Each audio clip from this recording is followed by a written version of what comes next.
recording is on.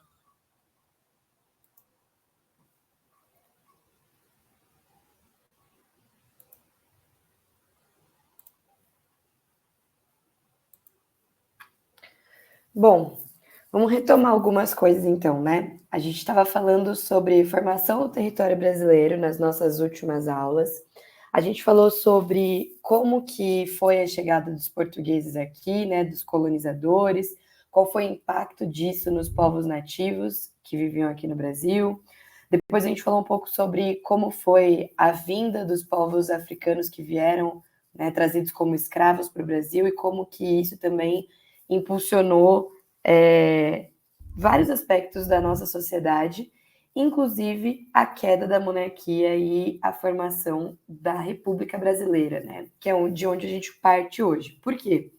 Na nossa última aula, a gente estava falando sobre algumas datas importantes em relação a essa questão da escravidão no Brasil.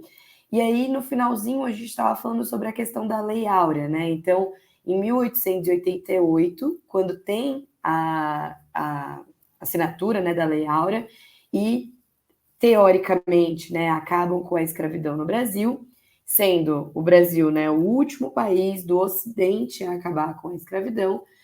Na verdade, isso acabou sendo uma tentativa da família real em manter ali o seu domínio sobre o Brasil, mas que acabou sendo um tiro no pé, assim, porque eles acharam que teriam o apoio das pessoas que tinham sido escravizadas e obviamente que não, né?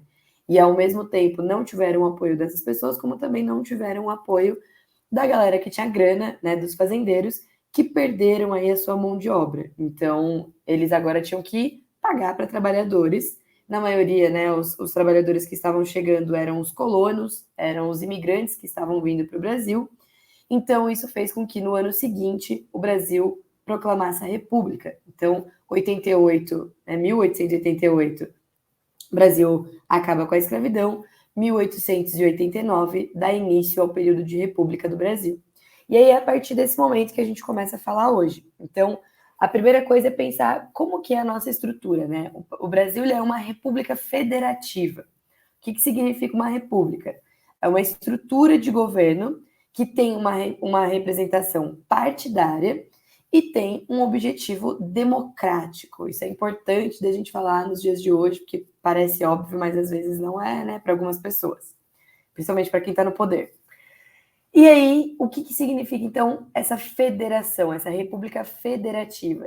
Significa que a gente está falando, então, de uma organização do território brasileiro que é dividida em estados e em municípios que são autônomos. Então, a gente está falando de um país, né? O que é um país? Para ele existir, ele precisa, basicamente, né, de duas coisas. Sem essas duas coisas, ele não existe, que é uma nação e é um território. Então, uma nação, a gente costuma dizer que é um conjunto de pessoas que têm características comuns, que falam a mesma língua, que têm traços comuns, históricos e culturais. E o território é uma porção de terra, né, que tem uma delimitação. Então, é uma área delimitada onde existem leis, onde essas pessoas, essa nação vive. Quando eu falo para vocês assim, olha, fecha o olho rapidinho aí, imagina o mapa do Brasil na cabeça, e a gente consegue visualizar o formato do mapa do Brasil, esse é o nosso território, né? Então ele é delimitado por fronteiras. E essas fronteiras, embora elas sejam explícitas quando a gente está falando de um mapa, por exemplo, e não é tão simples quando a gente vive elas na prática, né? Porque você não está vendo ali aquele limite, elas são importantes para a gente saber como que é a organização, onde que essas leis valem ou não. Esse nosso poder, então, ele é dividido em 3 momentos, né? O poder executivo, o poder legislativo e o poder judiciário. O que cada um deles faz? Então, o poder executivo é quem administra, é quem presta os serviços e quem executa as políticas públicas, né? Vem para a gente na figura ali do presidente. O poder, e, enfim, das outras formas de governo. O poder judiciário é que coloca as leis em prática, então que soluciona os conflitos, né? A parte jurídica. E o poder legislativo é aquele que elabora as leis. Então, esses três poderes juntos, eles fazem parte dessa estrutura que é a República. Bom, essa divisão de nação, né? Então, por exemplo, a gente estava falando de federação, tá? Tem estados e municípios. O que cada um deles faz? Por exemplo, pode que uma lei seja específica para alguma cidade? Pode. A gente viu isso na pandemia, por exemplo. Estados e municípios em que a flexibilização da máscara, em que a questão das vacinas, aquela questão do... Nem tem aqui na minha cidade, mas eu sei que em São Paulo tem, ou tinha em alguns lugares, que você precisava, para entrar em alguns bares, restaurantes, apresentar ali a carteira de vacinação. Então, são leis específicas, né, que dentro ali do município, elas são colocadas em prática. Então, quando a gente está falando do município, a gente está levando em consideração os serviços públicos, a legislação que existe ali naquela cidade, então, as leis daquele lugar, os espaços públicos daquele município, toda a questão de cultura, de lazer, de educação, tudo isso tem os aspectos que são municipais, mas que são repartidos também com os estados. Então, os estados, eles estão numa situação acima dos municípios, né? E aí esses estados vão ter que determinar ali, as regiões metropolitanas, eles cuidam da questão do patrimônio histórico, determinam os serviços públicos, então já está num grau acima das atividades que o município desenvolve. E a nação acima desses estados, então. Então vai determinar aí as questões relacionadas à moeda, né, aos tributos, então os impostos, a questão de migração, quem entra e quem sai, como entra e como sai, previdência, então já entra numa organização muito maior, né? E aí, por que a gente está falando tudo isso, então? Porque imagina que a gente está falando do Brasil, que é o quinto maior país em extensão territorial, né? A gente está falando de um país que as medidas dele de extensão de norte a sul e de leste a oeste são praticamente equidistantes. O que significa isso? Que tem praticamente a mesma distância, né, do ponto extremo norte ao extremo sul e do extremo leste ao extremo oeste. Quinto maior do mundo. Pô, imagina administrar tudo isso, então, né? E aí a gente criou, ao longo da história, formas de dividir, formas de regionalizar esse Brasil. O que é, então, uma regionalização? É uma forma da gente dividir um território, né, um estado, um município, dependendo da situação, para ficar mais fácil administrar, para ficar mais fácil estudar, para ficar mais fácil entender o que está acontecendo ali. Ao longo da história, essas formas de divisão, né, dessa regionalização, mudaram várias vezes. Então, os critérios para isso foram mudando também. O que eu gosto sempre de falar é o seguinte: sempre que a gente fala de regionalização, que é essa divisão, né, essa divisão em caixinhas de coisas semelhantes, sempre que a gente faz isso, a gente está gerando uma generalização. Por quê? Porque ao mesmo tempo em que eu estou colocando em caixinhas as coisas que são semelhantes, e é importante que a gente faça isso para facilitar o estudo, eu também estou excluindo aquilo que é diferente, né? Então, eu estou colocando ali critérios que são semelhantes, mas, de certa forma, eu também estou abandonando as coisas que são diferentes. Bom, vamos dar uma olhada, então, nas principais formas de regionalizações que já aconteceram no Brasil. A primeira delas vem lá de 1913. Então, essa forma ela vinha muito nos livros de ensino de geografia, né, da época, e os critérios principais aí para essa divisão, eles eram critérios naturais, né? Então, de clima, de vegetação e de relevo. Como que eles dividiram o Brasil pensando nisso? Bom, em regiões que eram conhecidas como setentrional, norte-oriental, central, oriental e meridional. Então, essas eram as divisões, né? Esses eram os nomes das divisões, levando em consideração, então, esses critérios: clima, vegetação e relevo. Depois, em 1945, a gente já começou a perceber que só essas caixinhas aí, essas 5 caixinhas, já não estavam dando conta dessa divisão do Brasil, né? e a gente começou a criar outros critérios. Então, essa aqui já vem do IBGE. Em 45, os critérios que foram adotados para essa regionalização foram aspectos físicos, então, levando em consideração ainda esses critérios aqui, só que também agora critérios socioeconômicos. Como que ficou dividido esse Brasil, então? Região Norte, região Nordeste Ocidental, Nordeste Oriental, pensando então, Oriente é mais para o leste, né? E Ocidente para o oeste. Centro-Oeste, Leste Setentrional, Leste Meridional, tá mais para baixo, e a região Sul, né? Percebe que a gente aqui, ó, estado de São Paulo, na primeira região ele era meridional, na segunda região ele já é região Sul, né? Não é a nossa ainda atual. Na década de 70, a gente já dividiu esse Brasil de uma forma muito mais semelhante com a que a gente utiliza hoje, só que alguns estados aí ainda não existiam, né? Então, essa regionalização tinha já divisão entre Norte, Nordeste, Centro-Oeste, Sudeste e Sul, só que aí depois ela foi adaptada em 88 pela Constituição Federal, com as novas divisões aí dos estados, né? E colocando aí outros estados nessas divisões.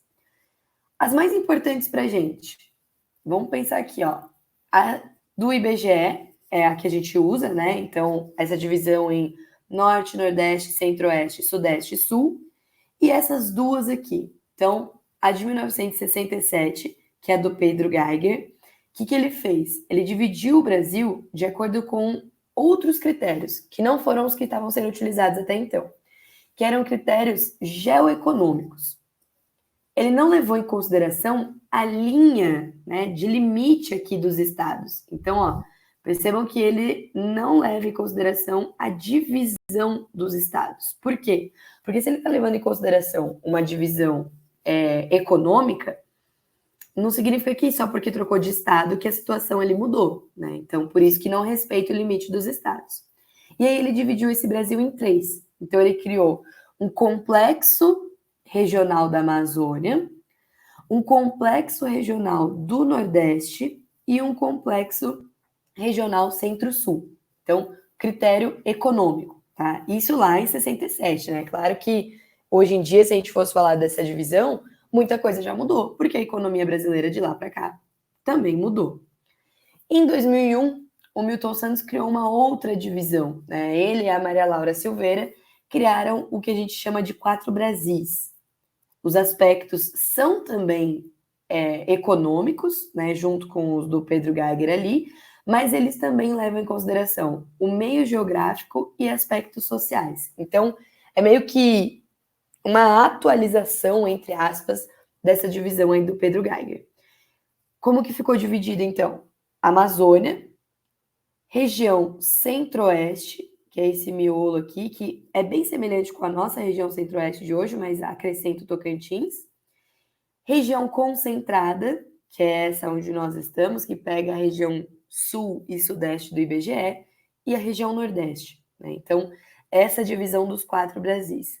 Isso é muito importante para a gente entender porque por que existem essas 4, né? Por que são 4 regiões e não 3, como manteve aqui? Porque de 67 para 2001, o Brasil se transformou radicalmente, né? Se a gente for pensar, por exemplo, na questão da agricultura e da pecuária, tem uma diferença muito grande do que era o Brasil de 60 para o que é o Brasil de 2000 e até do que é o Brasil de hoje, né? A região Centro-Oeste, por exemplo, tem uma importância muito grande. E aí o que acontece? Dentro dessas divisões do Brasil, vale a pena a gente pensar que lá atrás, quando a gente começou a falar da chegada dos portugueses aqui, para chegar nos dias atuais, se a gente for levar em consideração as questões econômicas, a gente precisa lembrar que a divisão do Brasil, ela se dá por uma ocupação econômica. Então, a gente falou sobre a chegada dos portugueses, sobre o Tratado de Tordesilhas, sobre a ocupação no litoral, sempre uma ocupação sentido, né, litoral interior, porque foi a porta de entrada dos colonizadores aqui.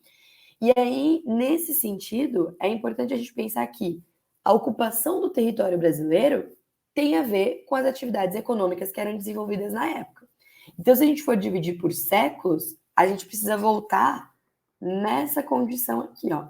Então, lá no início, né, a gente tem uma ocupação do litoral, então, atividades, extração de pau-brasil, cana, pecuária, que já vem vindo um pouquinho mais para o interior, drogas do sertão na Amazônia. Depois disso, já entrando lá no século XVIII, a mineração ficando forte aqui na nossa região, né, centro-sul, e a expansão da pecuária indo em direção ao interior. Então, sempre essa ocupação, litoral e interior. Só que esse modelo de desenvolvimento que a gente criou, né, que veio do litoral para o interior, ele tem blocos, né, áreas que foram se desenvolvendo e outras áreas que não. Então, isso a gente vai chamar de Brasil arquipélago. O que é isso?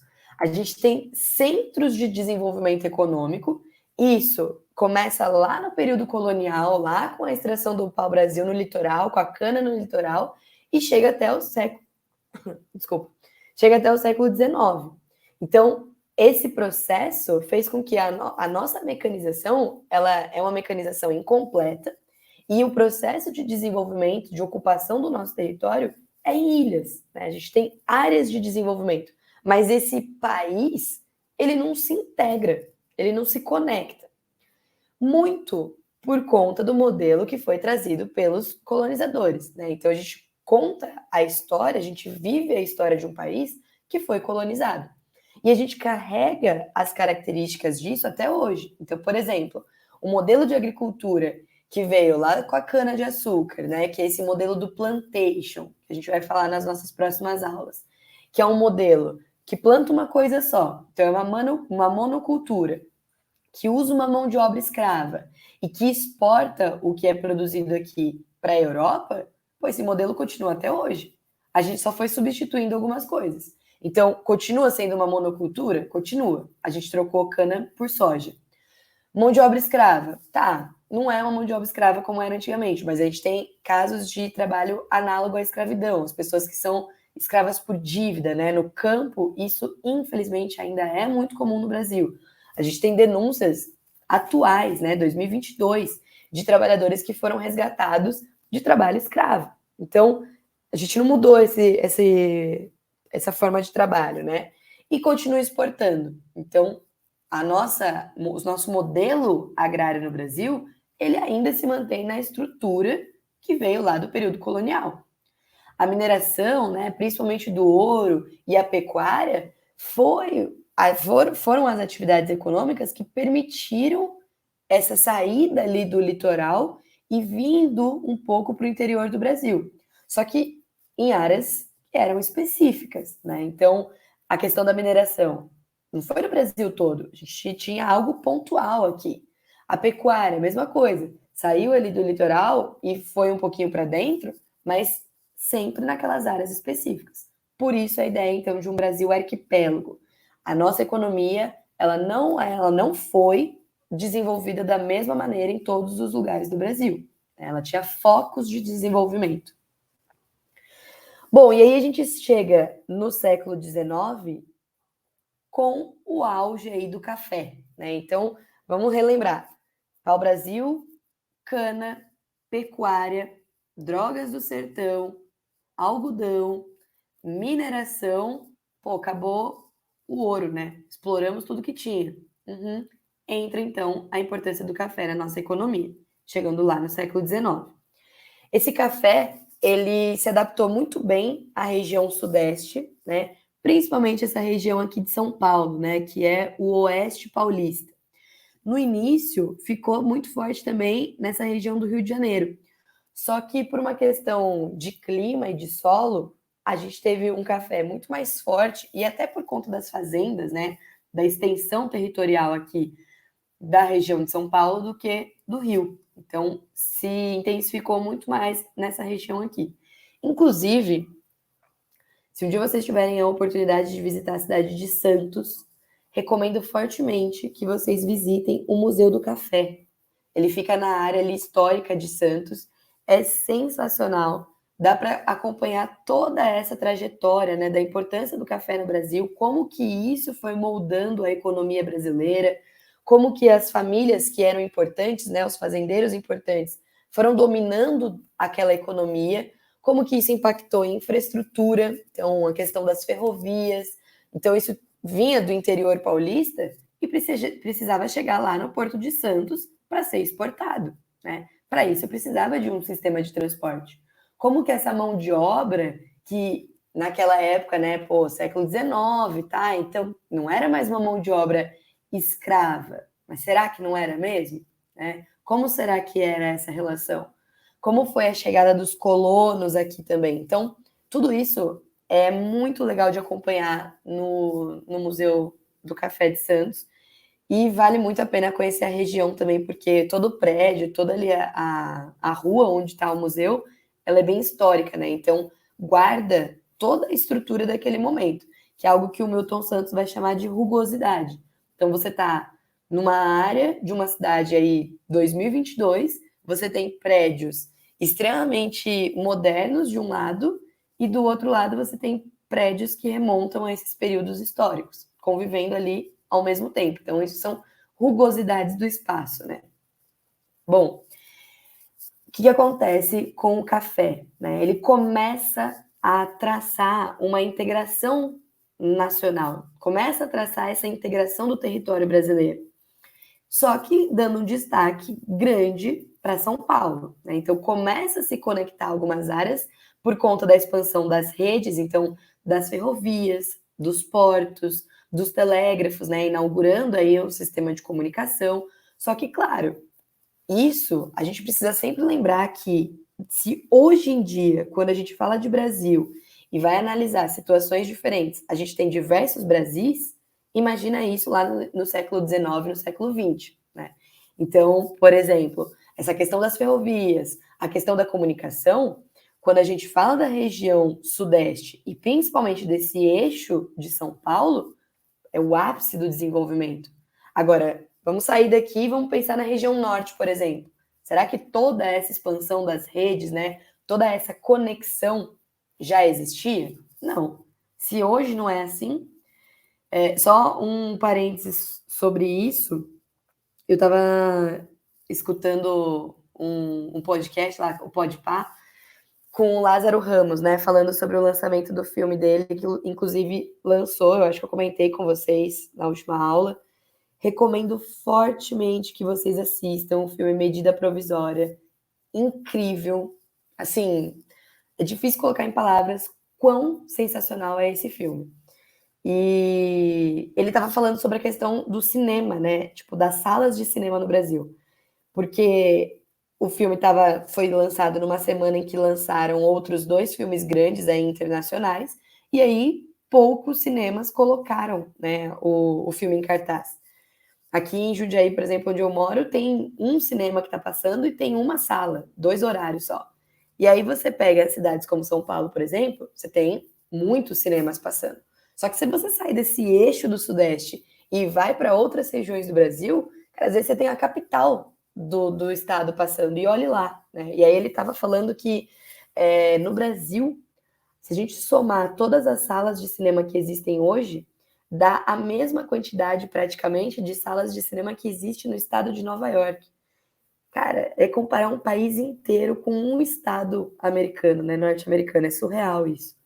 Então, existem essas diferenças do Brasil até hoje. Né? A gente fala dessa bolha que é o Sudeste, dessa bolha que é São Paulo, só que a hora que a gente sai e vê as diferenças que existem, é gritante, ainda hoje, 2022. Bom, nesse momento, então, quando o café ele começa a entrar em crise, né? A gente já está entrando aí no século XX, início do século XX, queda da Bolsa de Valores, né? A quebra da Bolsa lá de 29, isso fez com que o nosso café, que era exportado, parasse, então, de ser exportado. Né? E aí tem aquele fenômeno da queima do café, porque não tinha mais para onde vender. E aí o que a gente faz, então? Vai ter que mudar essa economia. Vamos pensar que desde o século XVIII a gente já fala em Revolução Industrial, né? Lá na Inglaterra, depois a Segunda Revolução Industrial envolvendo os outros países da Europa e os Estados Unidos, e a gente está falando do século XX no Brasil, e as indústrias ainda não estão chegando. As poucas indústrias que a gente tinha eram indústrias têxteis, só que não tinham uma expressividade grande para a economia brasileira, porque a gente estava desenvolvendo o café. Quando esse café cai, pô, peraí, vamos usar a infraestrutura que a gente já tem disponível aqui para impulsionar essas indústrias. Então, é uma mudança no padrão econômico do Brasil. Pela primeira vez, a gente está saindo do setor econômico primário, né? Porque antes a gente estava falando de exploração, de agricultura, né? Extrativismo, agricultura e pecuária. Então, até esse momento, as nossas atividades elas eram atividades primárias. Agora que a gente está falando de uma atividade do setor secundário, que são as indústrias. Onde essas indústrias vão chegar? Onde já tem infraestrutura. Então, novamente, nessa região sudeste, principalmente em São Paulo, né? Isso é um marco muito importante para o desenvolvimento do Brasil, porque quando a gente fala de fluxo migratório, muita gente começou a sair de várias regiões do Brasil para vir para São Paulo, principalmente do Nordeste, né? Então, aquele momento em que as pessoas saíram de outras regiões e vieram para São Paulo em busca de novas oportunidades, se dá início nesse momento aqui, com o avanço da industrialização. Então, aqui coloquei alguns mapas para a gente entender um pouco esse momento, né? Primeira coisa, então, depois que a gente tem início a essa industrialização, década de 50 e 60, o fluxo migratório é gigantesco, né? De saída do Nordeste e vinda para o Sudeste, em grande parte. Um pouco também para a região Centro-Oeste, por conta de um desenvolvimento que a gente vai ver nas próximas aulas, a questão até da construção de Brasília, depois a questão da agricultura, né? O desenvolvimento dessa região aqui que estava começando. Mas até esse momento, em grande quantidade para o Sudeste. A questão das ferrovias, né? Se a gente pensar, então, em Brasil, elas já são muito diferentes. Se a gente pensar em São Paulo, qual era o fluxo das ferrovias? Saindo das áreas onde tinham as plantações de café, chegando até o Porto de Santos. Então, a gente precisa criar uma rede de conexão que faça com que essa mercadoria seja exportada.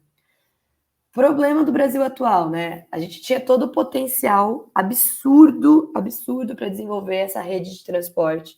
A gente estava falando de um país que é grande pra caramba, que um transporte rodoviário não é eficiente, é caro.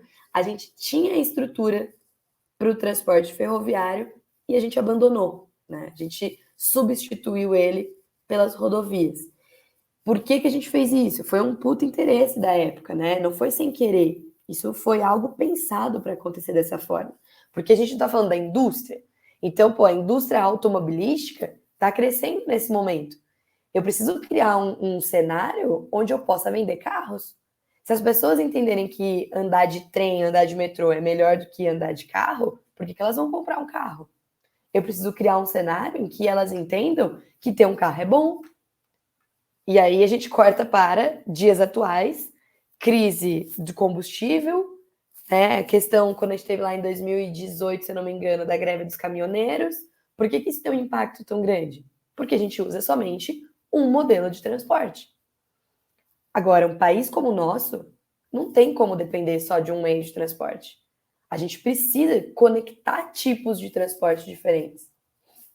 Tem um documentário muito legal que depois eu vou passar para vocês quando a gente for falar de urbanização, que mostra, né, por que isso aconteceu. Cara, isso foi um projeto. As pessoas, elas estavam, os estudiosos da época, os arquitetos, engenheiros, estavam olhando para o desenvolvimento de países europeus e pensando em como trazer isso para cá. Só que esses países europeus que adotaram o modelo rodoviário, eles não abandonaram outros tipos de modelo. Eles continuaram, então, com o transporte ferroviário, com o transporte hidroviário, né? E depois desenvolvendo lá o transporte aéreo, e a gente não. A gente focou na questão das rodovias e ignorou todo o resto. A gente está falando de um país que tem rio pra caramba. E a gente não usa esses rios como transporte. A gente está falando de um país que poderia desenvolver um transporte ferroviário que integraria todas as regiões brasileiras. E a gente não fez. Então, os nossos problemas atuais não são só pensar que, pô, tá cara a gasolina. Ah, tá cara a gasolina. Ah, é porque a gente usa petróleo. Ah, é verdade. Mas peraí, lá atrás a gente está errando também. A gente vem errando constantemente, né? Não desenvolvendo outros tipos de transporte. Aqui, para fechar, coloquei um mapa de. Alguém quer falar alguma coisa? Não. Coloquei aqui um mapa de como ficou o desenvolvimento econômico até o século XIX. Então, por que aquele Brasil de arquipélago, né, que eu comentei com vocês? Olha como era isolado, né? A gente tinha centros de desenvolvimento. Só que toda essa área clarinha aqui não estava integrada com essas regiões. Então, quando a gente fala de economia, a gente tinha ilhas que estavam se desenvolvendo, só que o território brasileiro em si não era integrado.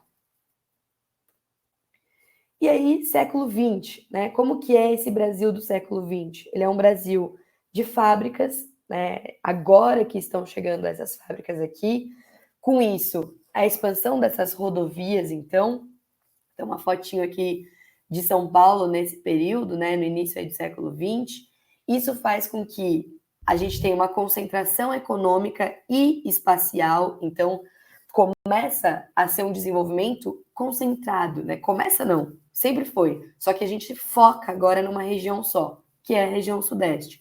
Então aí a região sudeste começa a disparar em relação às outras regiões, porque a industrialização ficou aqui, né? É uma região concentrada.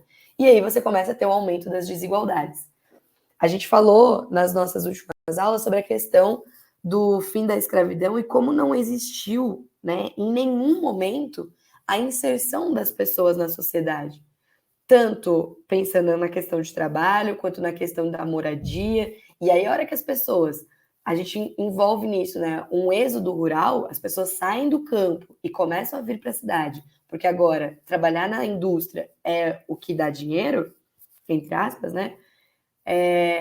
Essa desigualdade fica ainda maior, né? E essas cidades elas começam a crescer de forma completamente desorganizada, né? Totalmente acelerado e desordenado. É um problema? É. A gente vive esses problemas até hoje. Quando você pega, por exemplo, o caos que é São Paulo, esse caos vem desse momento, né? Não é uma coisa aleatória. A gente está falando de um processo que veio desde o momento em que o Brasil começou a se formar. A gente vai entrar no próximo assunto, que é sobre o Brasil agrário, né? Agricultura, pecuária. Meu, para a gente pensar sobre os problemas dos latifúndios hoje, a gente precisa voltar no Brasil capitanias hereditárias, né? Então, todos esses problemas eles foram sendo perpetuados com o passar do tempo. E aí entra então essa questão da modernização da agricultura, né? Essa agricultura, ela também não se desenvolveu em todos os lugares ao mesmo tempo, né? Num primeiro momento, a pecuária, a agricultura, ela foi muito forte no Nordeste. Por quê? Plantação de cana e o gado, né, aqui no interior. Num segundo momento, a gente já começa a trazer essa agricultura e essa pecuária para o sul. Por quê? Pô, o Brasil, ele não tinha uma economia bem desenvolvida em todas as regiões e também não tinha uma ocupação desenvolvida em todas as regiões. Então, quando a gente não tem uma ocupação grande dessa área, essa área pode ser invadida, né? Isso ainda lá no período colonial. Então, a gente traz uma agricultura e uma pecuária forte para cá, principalmente a pecuária, porque é uma forma de ocupar o território e impedir que ele se torne uma área que vá se tornar um problema por conta de conflito com os países vizinhos. E depois, a gente chega já no nosso momento atual, com a ocupação da agricultura e da pecuária no centro-oeste, né? Então, quando a gente fala da expansão da fronteira agrícola, essa fronteira agrícola está subindo, ó. Ela sai aqui dessa região e está invadindo, né, a região centro-oeste, a região norte. Por que invadindo? Porque a gente não está falando de uma agricultura, hoje em dia, familiar, uma agricultura que está relacionada com um uso positivo, né, bom do solo. a gente está falando do agronegócio, né? Daquele modelo de plantation que veio desde o período colonial e que continua até hoje, né? Em latifúndio, monocultor, exportador, com uma mão de obra extremamente explorada. Então, a gente carrega na nossa história muito desses momentos do passado. Né? E aí isso fez com que a gente também tivesse grandes problemas na área urbana. Então, aumento da periferização, as desigualdades sociais, né? As pessoas que começaram a migrar, principalmente do Nordeste, vinham para a nossa região aqui, para a região Sudeste, achando que iam encontrar emprego, né? Achando que iam ter um desenvolvimento econômico, poder crescer, muita gente não conseguiu. Né? E aí a gente tem o aumento dos cortiços, a gente tem o aumento da periferia, né? Por essa falta de planejamento no desenvolvimento das nossas cidades. Então, quando a gente fala sobre a industrialização, está muito conectado com esse momento de urbanização caótica e acelerada que a gente tem no século XX no Brasil. E que né, continua até os dias de hoje. Hoje, a gente já fala de uma indústria que ela não está mais centralizada aqui. Por quê? Ficou caro, né? Os problemas aqui foram tantos que agora eu começo a migrar para outras regiões. Então, se durante o século XX a gente teve uma concentração industrial aqui, hoje, século XXI, a gente já tem uma desconcentração industrial. Então, essas indústrias elas começam a migrar para outras regiões em busca de áreas onde é mais barato produzir, né? Onde a matéria-prima pode ser uma matéria-prima mais acessível, mais barata, onde o preço do custo ali do solo, né, onde essas indústrias estão, é também mais barato. Por exemplo, a Jeep, né, que produz lá o Renegade, a indústria fica no interior do Nordeste. A fábrica fica no interior. E aí eles exportam, eles trazem isso para as outras regiões brasileiras. Por quê? Porque é mais barato produzir o carro lá e trazer para cá, né, e distribuir para as outras regiões brasileiras, do que ter centros de fábricas para cá, por exemplo, porque é mais caro. Né? Os trabalhadores, a questão do salário também é diferente. A questão do preço dessa mão de obra, dessa matéria-prima também é diferente. Então, tudo isso fez com que a gente deixasse de ter uma concentração industrial e passasse, nesse momento, a uma desconcentração industrial. Tudo bem até aqui? Deixa eu ver o que vocês estão falando aqui.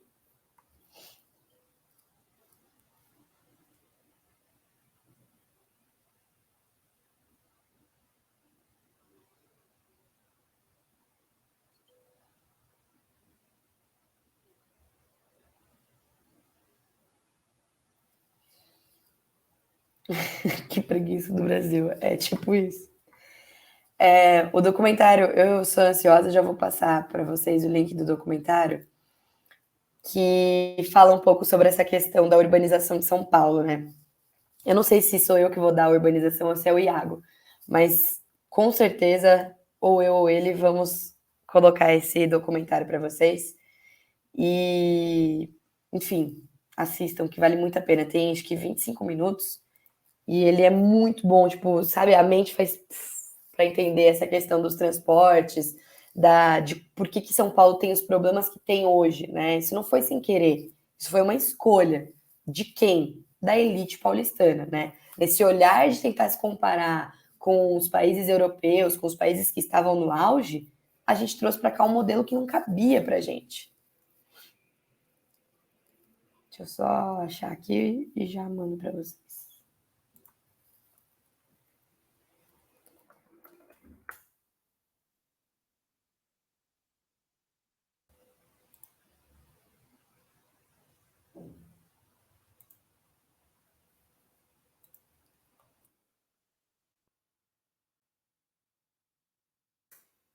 Chama Entre Rios esse documentário.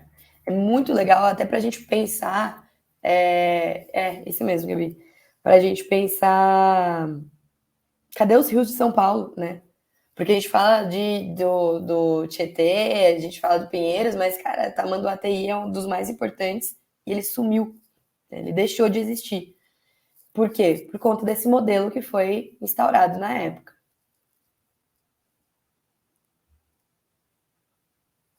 Isso, exatamente porque os automóveis estavam em alta na época. Porque, como a gente está falando desse processo de industrialização, e isso já estava acontecendo no mundo, né? Desde o século XVIII a gente está falando da Revolução Industrial. Quando a gente tem já a segunda Revolução Industrial, que entra essa questão dos automóveis, isso já estava acontecendo lá e demora para chegar para o Brasil. Então, imagina a elite da época pensando, pô, a gente precisa desenvolver esse país, né? Vamos olhar para o que está acontecendo nos outros países. Ah, porque lá eles estão usando carro, né? Carro é o desenvolvimento. Vamos trazer isso para cá. Então, a gente começa a atrair essas indústrias para cá também. Como que eu chamo a atenção das indústrias automobilísticas? Pô, construindo rodovia. Não é à toa que o Washington Luiz, que foi um dos presidentes do Brasil, o lema dele era que governar é abrir estradas, né? Então, por que é abrir estradas? Porque isso gera economia, porque isso movimenta a economia. Eu vou trazer essas indústrias automobilísticas para cá.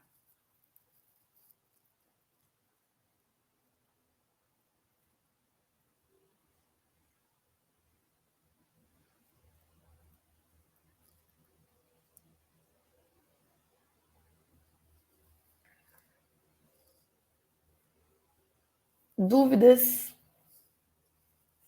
comentários? Estava lendo o que vocês estavam falando.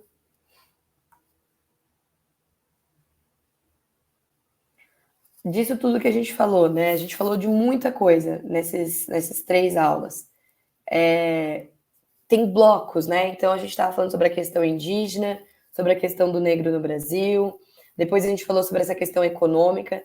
Sempre que vocês forem pegar exercício que for falar sobre formação do território brasileiro, ele sempre vai trazer essa questão da economia, né? Porque esse território se desenvolveu a partir das atividades econômicas. Então, é um país que foi colônia, essa ocupação sempre litoral interior, né? Pensa assim, eles não tinham como cair de paraquedas no Brasil. Então, eles chegaram pelo litoral.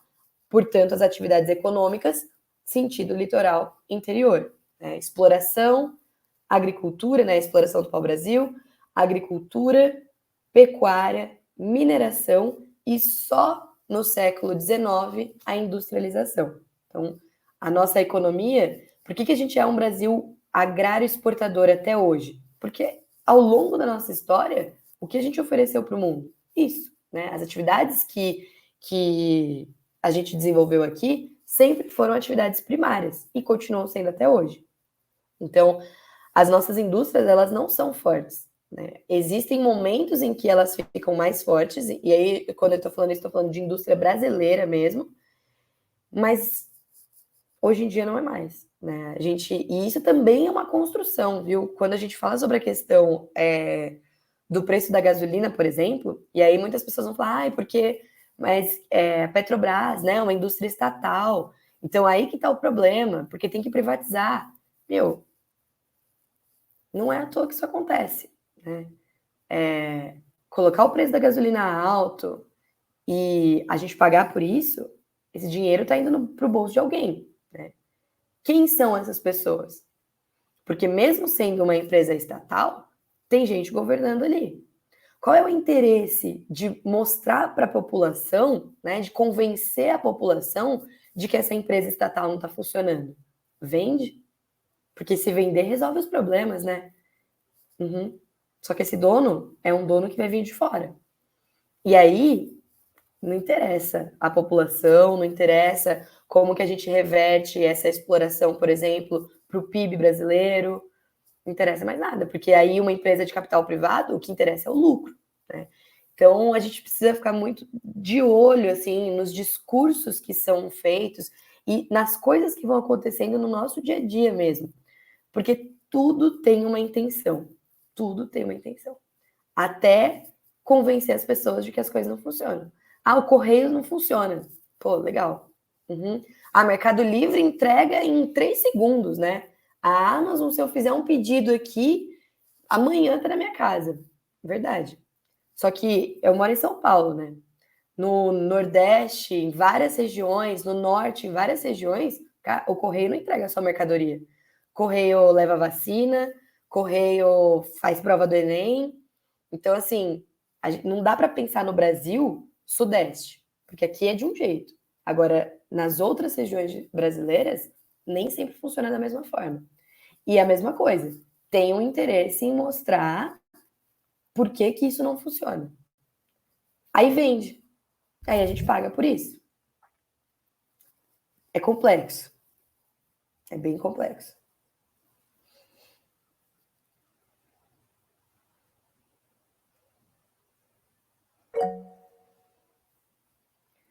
Pode falar, Eduarda. Professora, uma pergunta.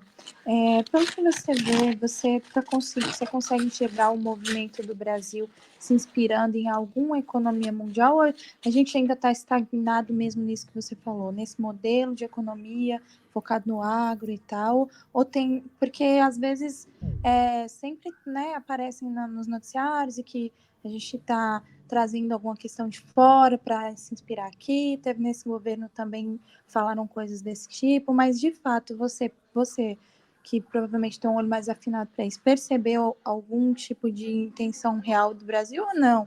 É algo mesmo só mesmo para ganhar voto, alguma coisa nesse sentido?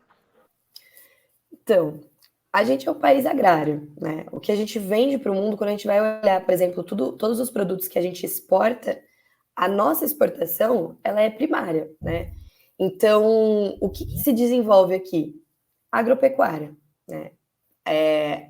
Alguns anos atrás, início dos anos 2000 até 2010, a gente estava destoando, né? Chegamos lá, a sexta maior economia do mundo, junto com os países que fizeram ali os BRICS, né? Que era Brasil, Rússia, Índia, China e África do Sul. Então, eram países emergentes, né? Não eram países desenvolvidos, mas que estavam ganhando destaque no cenário mundial por conta da sua economia.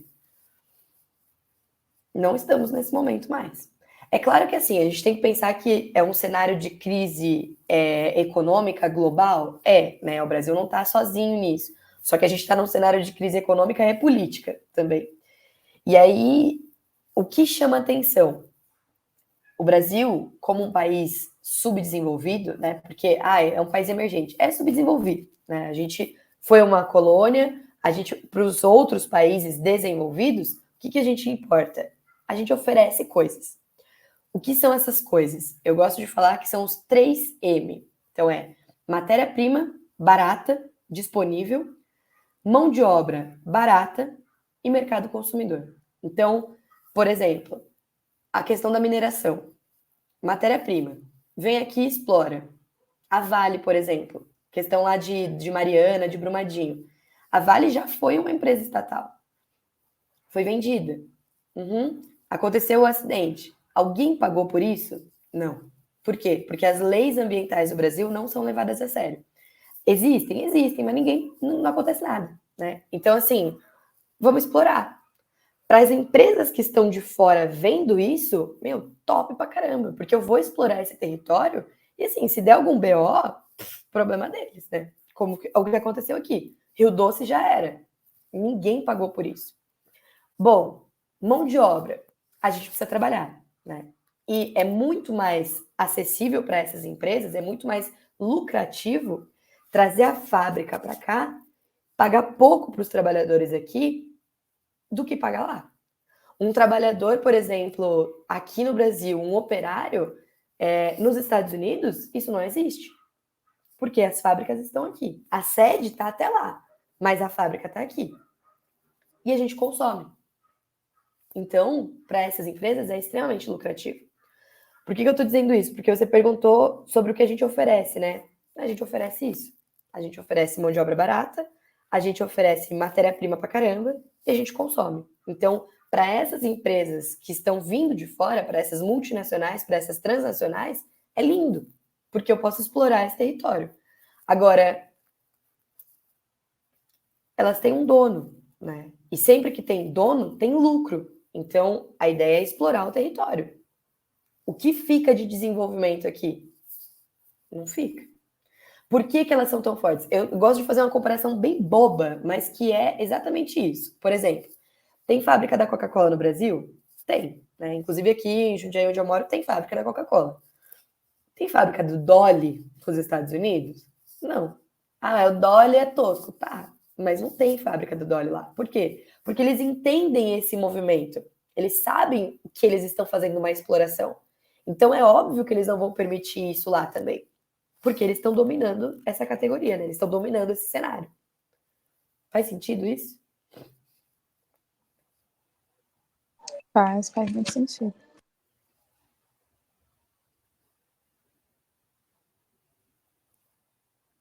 Vou passar a lista aqui para vocês. Enquanto isso, eu vou lendo o que vocês escreveram.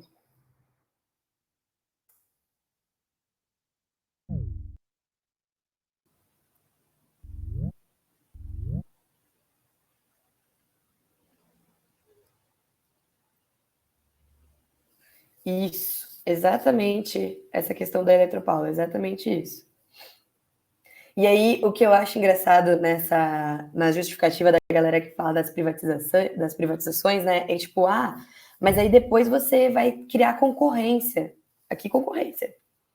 A CPFL, por exemplo, que é aqui da minha região, não tem concorrência nenhuma. Se tiver um problema de energia, você vai lá e fica lá, ó, tentando contato com os caras para conseguir algum tipo de comunicação. Não tem concorrência. Especulação imobiliária, vamos sim, Gabi. Eu preciso ver com o Iago como que ficou a divisão dos nossos conteúdos, mas quando a gente for falar de urbanização, especulação imobiliária está aí dentro. Aí não sei se sou eu ou se é ele, preciso ver isso. Gente, é isso. Espero que vocês tenham aí um bom feriado, um bom restinho de semana. Qualquer coisa, qualquer comentário, achou alguma coisa interessante, manda lá pra gente no grupo. Eu mando também. Eu não sei se eu já postei esses slides no Drive, mas se eu não postei, já vou postar já para vocês também. Beleza? Beijo, beijo, bom descanso, boa noite. Até mais.